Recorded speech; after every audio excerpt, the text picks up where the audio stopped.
Hey, what's up, you guys? Welcome back to my channel. I know it's been a while since I've actually done a book review, like that wasn't from December, but I decided to review this while it's still very fresh.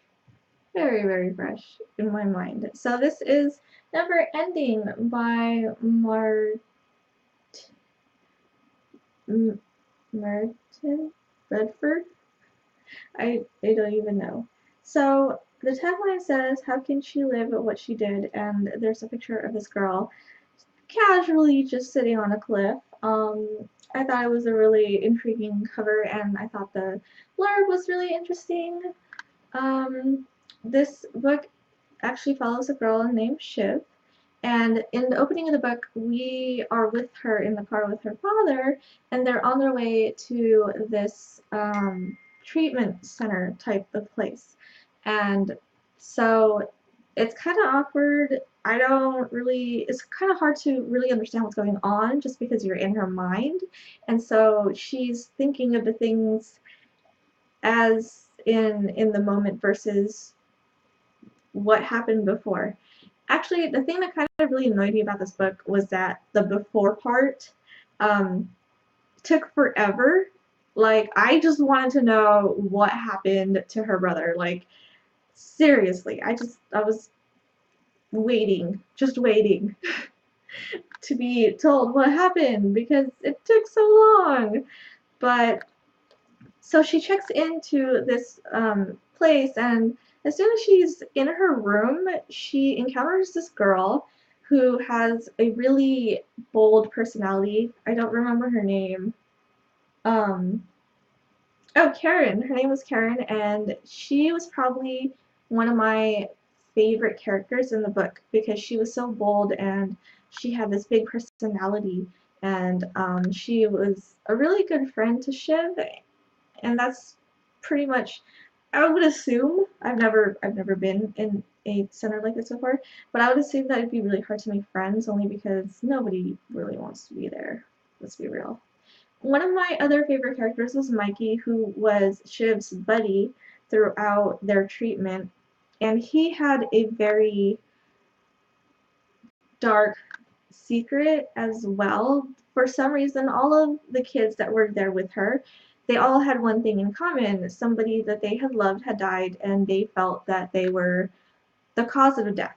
And so with Mikey, it was actually his little sister. And I can just imagine how awful that must be for you to lose track of your little sister and to just lose her like that. Even though I know that it's not technically my fault and that, nothing I could have done would have prevented it, I still would have lived with that guilt that there could have been something that I could have done.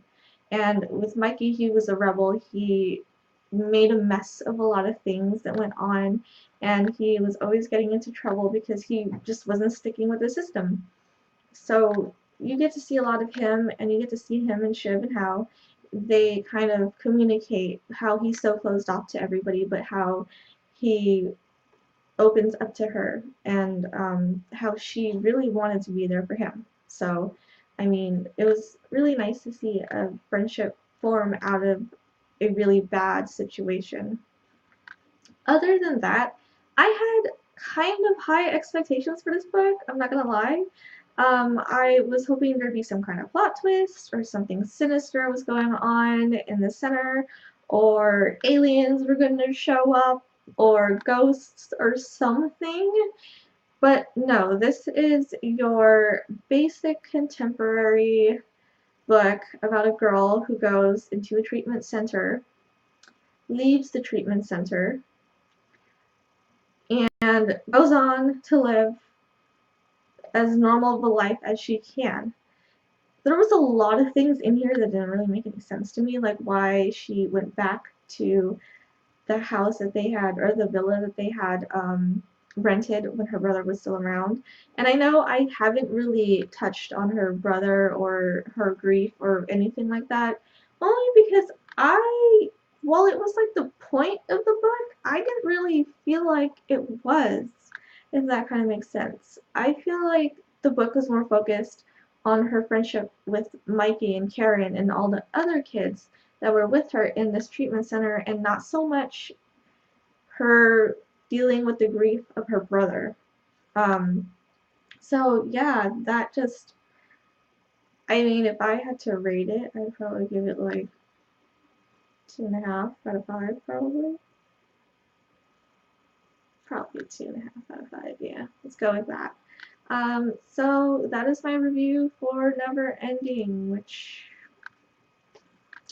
has nothing to do with the book either. That is it for now.